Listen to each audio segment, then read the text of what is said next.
Shalom, selamat pagi teman-teman semua. Selamat hari Minggu. Kembali kita beribadah di ibadah KNM online pagi hari ini. Sebelum aku memulai ibadah, aku akan share beberapa pengumuman dari tim pengurus. Pengumuman pertama, persembahan akan menggunakan link QRIS yang nantinya akan ditampilkan di layar. Kedua, bagi teman-teman yang rindu untuk melayani di kegiatan KPR, bisa menghubungi Bagas. Jadi untuk role atau kegiatan apa aja, lebih lengkapnya dari Bagas ya. Berikutnya, ibadah KNM masih akan tetap berlangsung online sampai pemberitahuan selanjutnya. Lalu ulang tahun bulan September lumayan ramai nih teman-teman. Ada Tesya, Gaby, Rafael, Benito, Mas Archie, Hiskia, Dito, Jeffrey, Putra, Banindia, Rizko, masih banyak nih teman-teman. Putri, Bimo, Batia, Enggal, Elin, Sabda, Reino, Frio, Neri, Bella, Felicia, Clarisha, Samuel, dan Radit. Selamat ulang tahun buat teman-teman yang ulang tahun di bulan September, sehat dan sentosa selalu. Kita akan mengawali ibadah kita dengan fotum dan salam yang akan dipimpin oleh Pendeta Matias. Silakan Pak Pendeta. Bagi setiap anak-anak Tuhan yang mengikuti ibadah online ini, marilah kita menyatukan hati melalui pengakuan bahwa pertolongan kita datangnya dari Tuhan pencipta langit dan bumi. Kasih karunia dan damai sejahtera dari Allah Bapa, Putra dan Roh Kudus selalu menyertai saudara. Amin. Nggak kerasa ya teman-teman, kita udah pandeminya ini lebih dari setahun. Aku yakin banyak dari ya kita semua sih di sini udah bosen dan jenuh ya di rumah terus. Kemana-mana masih harus pakai masker, harus prokes. Tapi kita punya alasan buat bersyukur loh, karena kita ngalamin pandemi di tahun 2020, dimana teknologi dan fasilitas sudah lengkap dan canggih banget. Kita order apapun bisa dari online di rumah. Kita mau kontak dengan keluarga dan teman-teman jauh atau dekat mudah banget, bisa kapanpun dimanapun. Menerima informasi juga gampang banget, di internet udah ada segala jenis informasi di sana. Bandingin kalau kita pandemi tahun zamannya Nokia yang kalau sekarang bedanya gini, kalau sekarang kita hiburannya Instagram, TikTok, Twitter. Kalau dulu cuman main HP aja, snake di Nokia gitu kan. Jadi ya beda banget ya. Sekarang kita beruntung, justru kita punya banyak kemudahan. Tapi di tengah kemudahan itu kita lebih gampang ke-expose dengan konten yang negatif. Misalnya kayak berita keliru atau hoax. Satu orang dapat hoax dan dia sebarluaskan lagi, makin banyak orang yang dapetin berita yang salah, malah jadi chaos kan ya.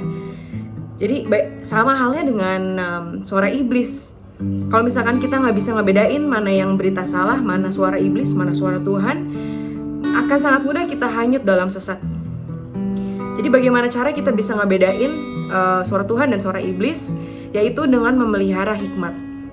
Hikmat itu didapat hanya dari firman Tuhan. Firman Tuhan itu yang akan memberi suara Tuhan menghasilkan suara Tuhan di hati dan di pikiran kita, yang akan menuntun langkah kita sehari-hari. Iblis itu sekarang punya banyak celah untuk masuk dalam kehidupan kita, untuk mengintimidasi, untuk menyesatkan.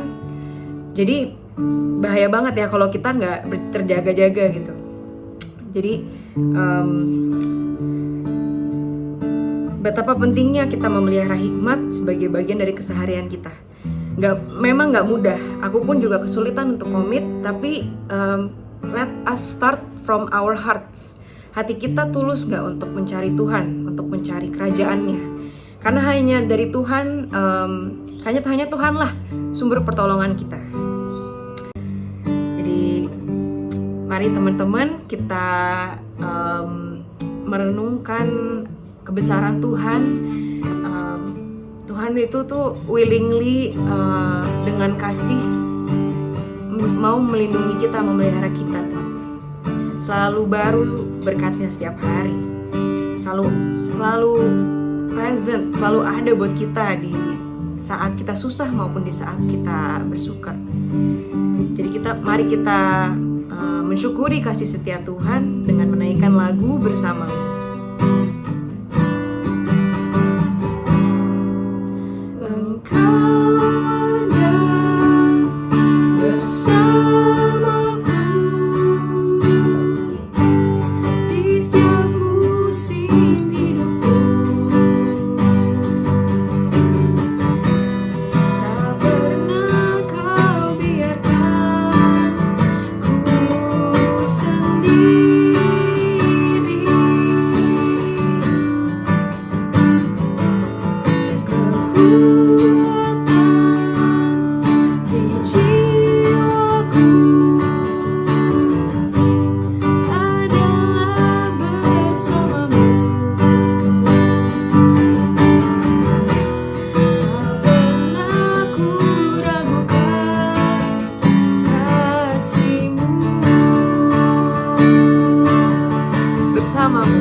Hanya dengan Tuhan kita berlindung. Dialah sumber pertolongan kita. Hanya Dia yang bisa meneguhkan hati kita untuk melangkah dengan yakin dalam kehidupan kita. Jadi mari kita renungkan kebaikan apa saja dari Tuhan minggu ini, berkat apa saja yang Tuhan masih berikan ke teman-teman. Mari kita syukuri, mari kita rasakan besarnya kasih setianya Dia bagi kita, kemurahannya setiap hari. Tuhan, teman-teman, aku kasih waktu teman-teman untuk bersaat teduh.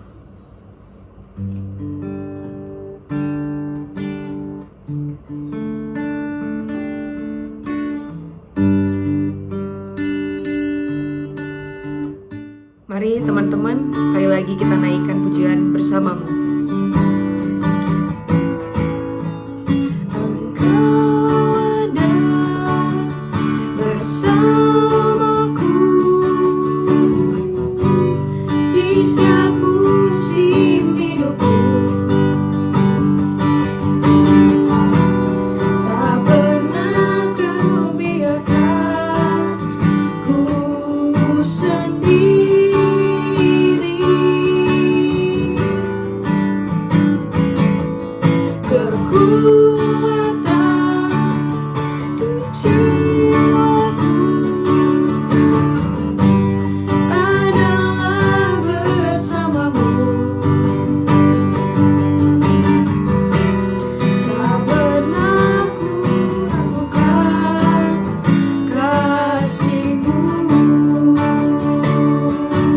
Bersamamu, Bapa, ku lewati semua, berkenan-Mu yang teguhkan hatiku.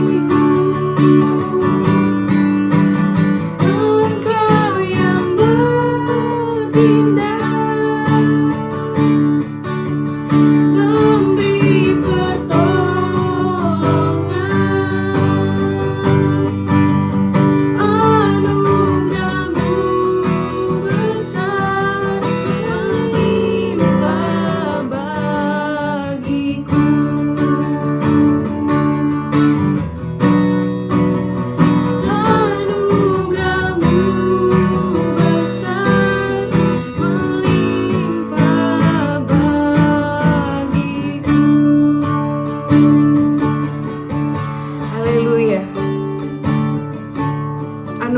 besar bagi kami ya Bapa. Kami sungguh mengucap syukur Tuhan Yesus. Kami senantiasa dalam pemeliharaan-Mu Tuhan. Di saat kami bersuka, di saat kami dalam kesesakan kami Tuhan Yesus, Kau tidak berubah Tuhan. Kau selalu ada bersama kami ya Bapa. Sungguh kami mengucap syukur Tuhan Yesus. Kami juga mengucap syukur Tuhan untuk pagi hari ini kami bisa berkumpul secara online di ibadah KNM. Tuhan Yesus, Kau yang hadir bersama kami di sini, hadirlah di tengah-tengah kami Tuhan Yesus. Berikan kami hati yang sungguh-sungguh menyembah-Mu Tuhan, mendengarkan firman-Mu dan memuji nama-Mu Tuhan Yesus. Beracaralah ya Bapa, berfirmanlah, kami siap untuk menyambut hadirat. Terima kasih Tuhan Yesus, dalam nama-Mu yang kudus kami naikkan doa syukur kami. Haleluya, amin.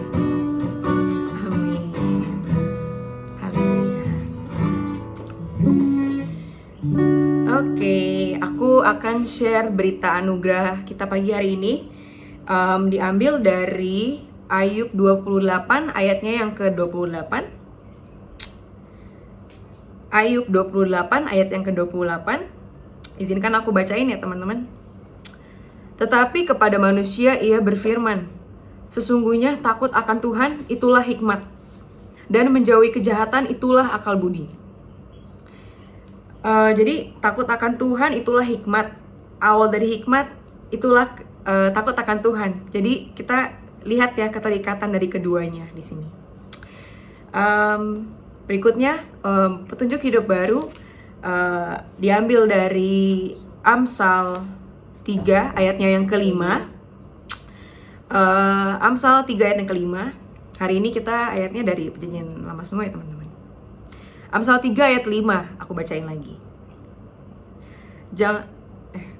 Percayalah kepada Tuhan dengan segenap hatimu, dan janganlah bersandar kepada pengertianmu sendiri. Amin. Jadi kita uji ya teman-teman pengetahuan dan informasi yang kita terima, apakah itu dari sumber yang benar, sumber yang terpercaya. Jadi itulah di mana hikmat itu dibutuhkan ya teman-teman. Oke, kita akan mendalami lebih lagi tentang hikmat melalui firman Tuhan pagi hari ini. Aku persilakan untuk Pak Pendeta Matias memimpin doa firman. Teman-teman pemuda yang dikasihi oleh Tuhan, mari kita bersama merenungkan dan belajar akan firman Tuhan. Kita kembali menjadi anak kecil yang ingin tahu segalanya, atau kita seperti rusa yang sedang kehausan dan sangat merindukan sungai. Oleh karena itu kita buka hati kita, buka pikiran kita mohon agar Roh Kudus yang mengisi hati, mengisi pikiran kita dengan pengertian. Mari kita bersatu dalam doa. Ya Bapa, kami sungguh bersyukur kepadamu. Engkau menganugerahkan putramu, Tuhan Yesus Kristus, untuk menjadi penyelamat dan teladan hidup kami. Engkau menganugerahkan Roh Kudus untuk memenuhi kami dengan hikmat-Mu. Engkau menganugerahkan kami Alkitab untuk menjadi penuntun langkah kami. Ajarkanlah kami untuk setia pada firman-Mu, sehingga kami berhikmat dalam menempuh perjalanan hidup ini seturut dengan teladan Sang Kristus. Amin. Mari sekarang kita buka sama-sama Alkitab kita, Markus 9 ayat 42 sampai 50. Markus 9 ayat 42 sampai 50. Firman Tuhan mengatakan demikian. Barang siapa menyesatkan salah satu dari anak-anak kecil yang percaya ini, lebih baik baginya jika sebuah batu kilangan diikatkan pada lehernya, lalu ia dibuang ke dalam laut. Dan jika tanganmu menyesatkan engkau, penggalah, karena lebih baik engkau masuk ke dalam hidup dengan tangan kudung, daripada dengan utuh kedua tanganmu dibuang ke dalam neraka, ke dalam api yang tak terpadamkan. Di tempat itu ulatnya tidak akan mati, dan apinya tidak akan padam. Dan jika kakimu menyesatkan engkau, penggalah, karena lebih baik engkau masuk ke dalam hidup dengan timpang, daripada dengan utuh kedua kakimu dicampakkan ke dalam neraka. Di tempat itu ulatnya tidak akan mati dan apinya tidak akan padam. Dan jika matamu menyesatkan engkau, cungkilah, karena lebih baik engkau masuk ke dalam kerajaan Allah dengan bermata satu, daripada dengan bermata dua dicampakkan ke dalam neraka, di mana ulat-ulat bangkai tidak mati dan api tidak padam. Karena setiap orang akan digarami dengan api. Garam memang baik, tetapi jika garam menjadi hambar, dengan apakah kamu mengasinkannya? Hendaklah kamu selalu mempunyai garam dalam dirimu, dan selalu hidup berdamai yang seorang dengan yang lain. Demikian Markus 9 yang menjadi nats kita ada di ayat yang ke-46. Di tempat itu ulatnya tidak akan mati dan apinya tidak akan padam. Demikianlah firman Tuhan. Berbahagialah setiap kita yang mendengarnya, menyimpan dalam hatinya dan mewujudkannya melalui tingkah laku sehari-hari. Haleluya. Shalom teman-teman pemuda. Sungguh senang bisa menyapa teman-teman semua melalui ibadah online minggu ini. Meskipun kita belum bisa bertemu secara ragawi, tetapi jangan sampai menyurutkan iman kita. Oleh karena itu, ayo teman-teman semua, kita pompa semangat kita untuk terus setia beribadah kepada Tuhan. Sebab kalau kita mau merenungkan situasi pandemi yang saat ini kita alami, yang mana sebenarnya semakin menampakkan bahwa tidak ada kepastian dalam dunia ini. Ketika pandemi kita melihat bahwa semakin nampak bahwa dunia ini tidak menjanjikan kepastian. Yang menjanjikan kepastian hanya di dalam Yesus Kristus. Oleh karena itu kita adalah orang-orang yang seharusnya sangat bersyukur karena kita telah menerima kasih karunia Allah. Dan karena kita telah menerima kasih karunia Allah, kita perlu selalu mengingatnya agar kita tidak menyia-nyiakan kasih karunia Allah itu. Nah, makanya tema kita di minggu ini adalah sesat tanpa hikmat. Sesat tanpa hikmat. Teman-teman yang dikasihi oleh Tuhan Yesus Kristus, teman-teman kira-kira pernah nggak punya pengalaman tersesat? Misalnya mau pergi ke suatu tempat yang belum pernah didatangi begitu, lalu kita pergi dengan mengandalkan Google Maps itu. Pernah nggak teman-teman kemudian jadi tersesat begitu? Ngikutin Google Map. Google Map bilang lurus terus hingga mentok, lalu belok kiri, 100 meter belok kanan. Nah, kita udah ikutin semuanya lewat jalan besar, jalan tol, jalan protokol, sampai kemudian kok masuk ke gang-gang sempit, kok makin lama makin kecil jalannya. Tapi ya karena kita nggak punya pilihan lain kan, cuma ngikutin Google Map aja, ya udah kita nurut begitu kan, sampai tiba-tiba kemudian jalannya buntu. Pernah nggak teman-teman mengalami hal itu? Saya pernah beberapa kali mengalami hal itu, dan rasanya ketika sudah buntu begitu, jengkelnya bukan main. Tetapi bukan cuma jengkel, campur bingung, ya kan? Mau gimana lagi, jalan sudah buntu. Dan dalam situasi seperti itu, yang kemudian biasanya kita lakukan adalah, atau apa tidak, pengalaman saya ya, kalau sudah mentok begitu, udah bingung, Google Map nggak bisa diandalkan, dalam situasi seperti itu biasanya saya bertanya kepada orang yang lebih ngerti. Misalnya saya keluar dari mobil begitu, lalu saya tanya sama orang setempat, atau saya coba telepon teman yang saya anggap paham tentang daerah yang hendak saya tuju. Nah, saya pikir mungkin teman-teman juga punya pengalaman tersesat seperti itu. Nah, kira-kira teman-teman yang kasih Tuhan, dari pengalaman kita tersesat saat berpergian, sebenarnya ada banyak hal yang dapat kita refleksikan terkait dengan tersesat dalam kehidupan. Jadi ini bukan cuma soal perjalanan di jalan raya, tapi kita bisa juga merefleksikan soal tersesat dalam kehidupan, tersesat dalam kita mencari Tuhan. Kita mulai dari pertanyaan yang paling mendasar. Yang pertama, mengapa kita bisa tersesat? Jawabannya tentu sederhana kan? Ya karena kita belum tahu. Kalau kita sudah tahu, ya pasti kita nggak akan tersesat. Teman-teman yang dikasih Tuhan, kesadaran bahwa kita belum tahu itu sangatlah penting.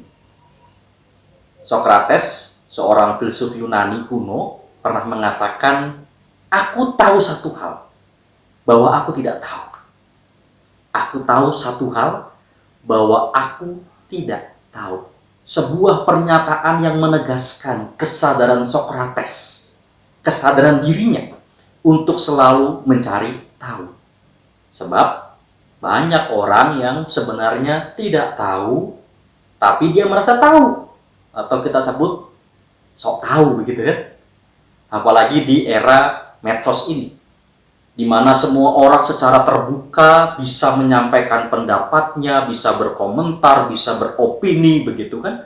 Tidak butuh kepakaran tertentu untuk mengomentari sesuatu. Contoh sederhana, saya bukan seorang dokter, tapi karena saya pernah terpapar COVID-19, maka kemudian dari pengalaman ini saya bikin konten. Cara ampuh mengatasi COVID-19. Wah, saya ngomong di situ, wah minumnya obat ini, harus begini, harus begitu. Bisa jadi apa yang saya katakan ternyata secara medis keliru gitu. Karena saya bukan dokter, saya nggak punya keahlian di bidang itu.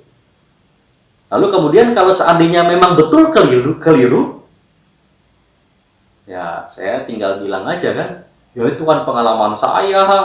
Ya kalau salah harap dimaklumi, saya juga orang awam gitu kan. Kebebasan untuk berpendapat, kebebasan untuk berkomentar pada era medsos ini membuat kita berlimpah informasi. Di satu sisi kita merasa beruntung karena bisa mengetahui banyak hal.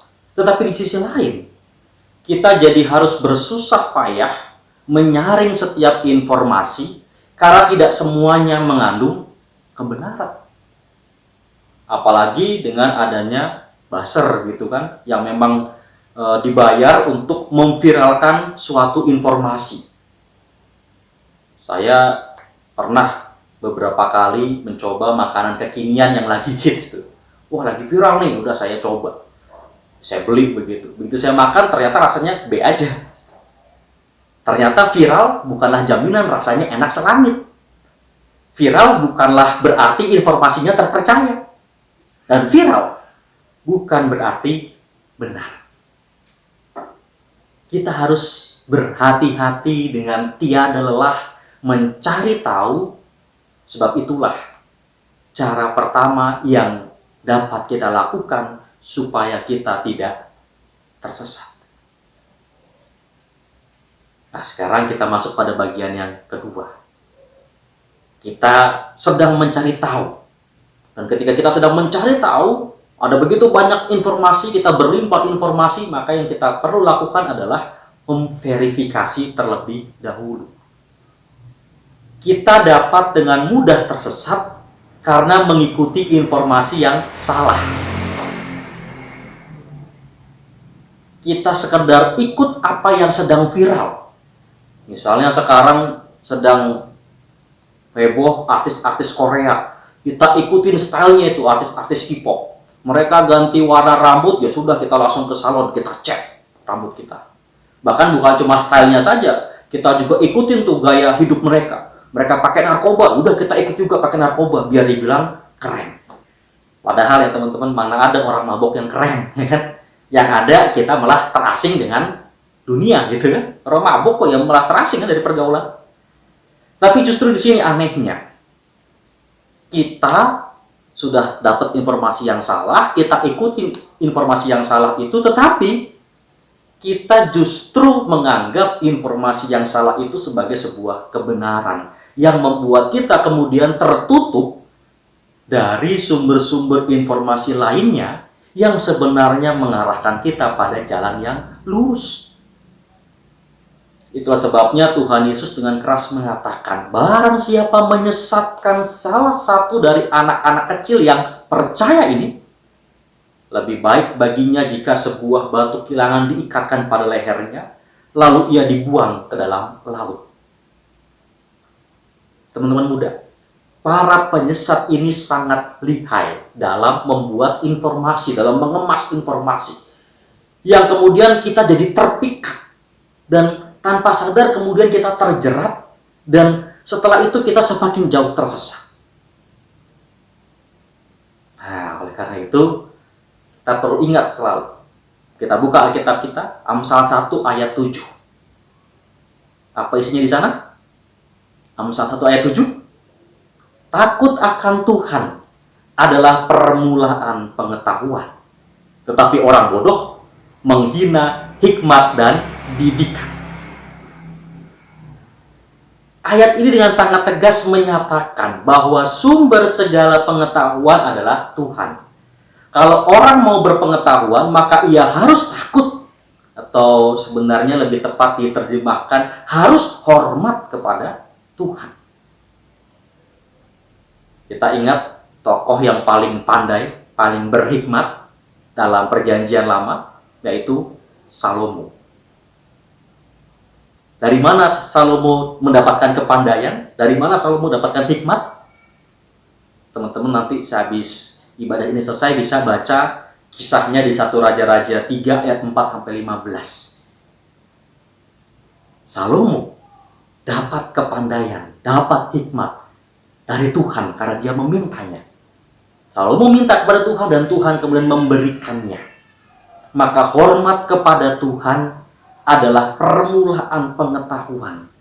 Sebab kalau orang menghormati Tuhan, maka sebelum ia bertindak, ia akan mencocokkan terlebih dulu apa yang ingin dia lakukan dengan perintah Tuhan. Dia tidak akan sembarangan dalam mengambil keputusan, apalagi sekedar mengikuti hawa nafsu. Ia akan menimbang-nimbang dulu. Ia akan mendengarkan, mengikuti tuntunan hati nuraninya.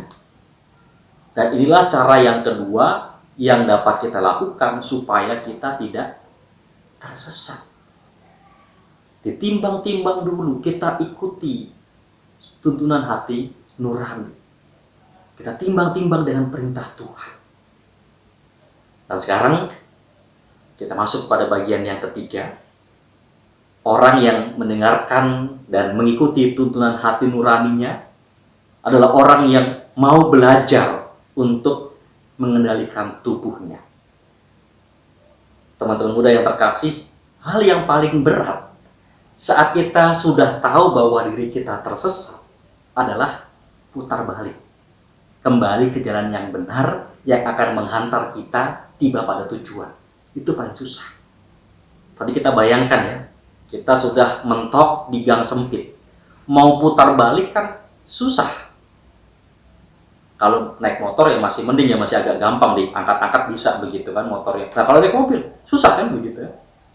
Dan terlebih lagi, ketika kita sudah berhasil tuh memutar balik, kita kan kemudian harus melewati kembali jalan-jalan yang salah itu.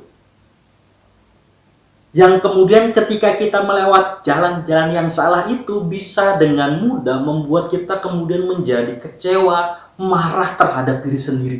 Kok ia bisa, kok saya tersesat sampai sejauh ini? Kok ya aku goblok banget lah gitu. Dan sehingga akhirnya kemudian jadi frustasi. Teman-teman muda, ada banyak orang yang gagal bertobat bukan karena mereka tidak mau, tetapi karena mereka menganggap diri mereka sudah tidak layak untuk hidup benar. Jadi ketika mereka, saya sadar ya, saya mau bertobat begitu, lalu mereka lihat, saya begini nakalnya, saya kok pakai narkoba, saya ternyata benar-benar parah, hancur hidup saya. Kayaknya saya nggak layak lagi nih untuk bisa hidup benar. Apa ia mau ada orang yang terima saya? Nah akhirnya dia jadi stres. Dan kalau sudah begitu akan sangat rentan untuk kemudian kembali tersesat. Perjalanan kembali ke titik persimpangan sebelum kita tersesat adalah proses yang paling sulit. Dan itulah proses pembelajaran. di mana kita membiarkan diri kita dituntun oleh hati nurani, sehingga perlahan-lahan kita mulai tidak mengandalkan pikiran sendiri. Hati nurani adalah tempat di mana Roh Kudus bersemayam. Ketika kita membiarkannya menguasai pikiran kita, maka otomatis tangan kita, kaki kita, mata kita, dan seluruh tubuh kita itu akan dikendalikan oleh Roh Kudus. Tangan kita ini akan berhenti menyebarkan informasi hoax atau berhenti menuliskan ujaran-ujaran kebencian yang membuli orang lain, atau berhenti ngeklik situs-situs bokep atau judi online. Kaki kita ini kalau sudah dikendalikan oleh Roh Kudus, sudah dikendalikan oleh hati nurani yang dikuasai oleh Roh Kudus, itu akan berhenti mengarahkan untuk pergi ke clubbing atau ke tempat-tempat maksiat, akan berhenti. Mata kita ini, ketika pikiran kita sudah dikuasai oleh Roh Kudus, maka akan berhenti juga melihat video-video bokep. Semua perilaku sesat ini dapat berhenti ketika kita menyerahkan kendali atas hidup kita kepada Roh Kudus. Dengan demikian, hidup kita ini sepenuhnya berada di bawah otoritas Tuhan. Sehingga segala tindak tanduk kita menyenangkan hati Tuhan dan mendatangkan damai sejahtera bagi orang-orang di sekitar kita. Teman-teman yang terkasih, kita dapat terhindar dari kesesatan yang menuju pada tempat di mana ulatnya tidak akan mati dan apinya tidak akan padam. Ketika kita mau terus belajar dan menggumuli firman Tuhan dalam Alkitab untuk tahu kebenaran yang sejati, yang membuat kita menghormati dan mengikuti tuntunan Roh Kudus yang kemudian selalu bergema dalam hati nurani kita dan menguasai seluruh tubuh kita, sehingga pada akhirnya kita bisa bertindak benar. Amin. Mari kita berdoa. Ya Roh Kudus, berkuasalah atas hidup kami, agar kami tidak bertindak semaunya yang hanya akan membawa kami pada kehancuran dan kebinasaan. Ya Kristus, Engkau telah menunjukkan jalan yang membawa pada kehidupan, maka tolonglah kami untuk taat meniti jalan yang benar. Dan ya Bapa, arahkanlah perjalanan hidup kami, sehingga kami tidak tersesat dan menjauhi-Mu. Di dalam nama Allah Bapa, Putra dan Roh Kudus, kami memohon. Amin. Semoga teman-teman terberkati dengan firman Tuhan pagi hari ini. Kalau dari aku tentunya juga, dan kalau dari refleksi aku pribadi, ayat Markus 9 ayat 42-50 itu mengingatkan tentang bahayanya kesesatan ya.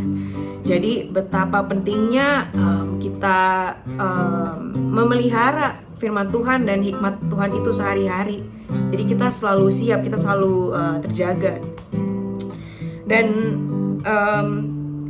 firman Tuhan itu bisa didapatkan dari ibadah KNM kayak kita pagi hari ini, atau dari persekutuan pribadi dengan Tuhan atau saat teduh, juga dari persekutuan dengan komunitas di mana teman-teman merasa nyaman. Jadi yang penting kita peliharalah hikmat setiap hari ya teman-teman. Sekarang waktunya kita menaikkan pujian persembahan. Persembahannya bisa nge-scan barcode yang akan ditampilkan di layar. Sambil kita naikkan persembahan, kita akan diiringi lagu Percayalah Kepada Tuhan.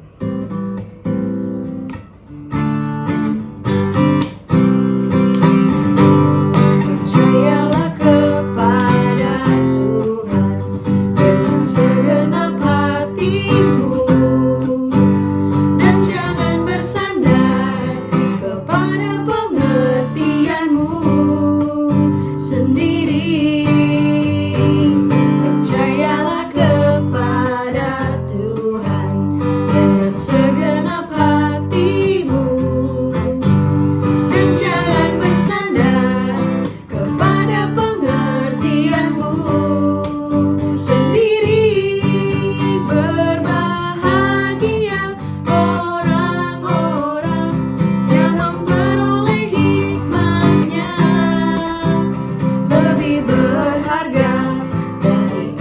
emas perak dan permata.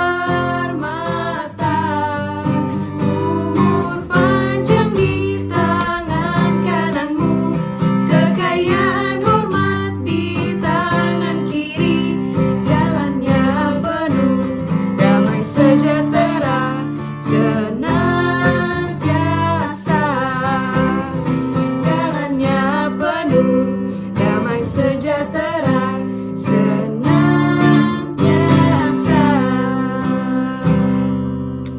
Baik, aku persilakan ke pelayan doa untuk memimpin doa syafaat. Mari teman-teman kita bersatu di dalam doa. Kembali lagi kami ke hadirat-Mu Tuhan, kami mengucap syukur kepadamu atas ibadah online yang boleh berlangsung saat ini.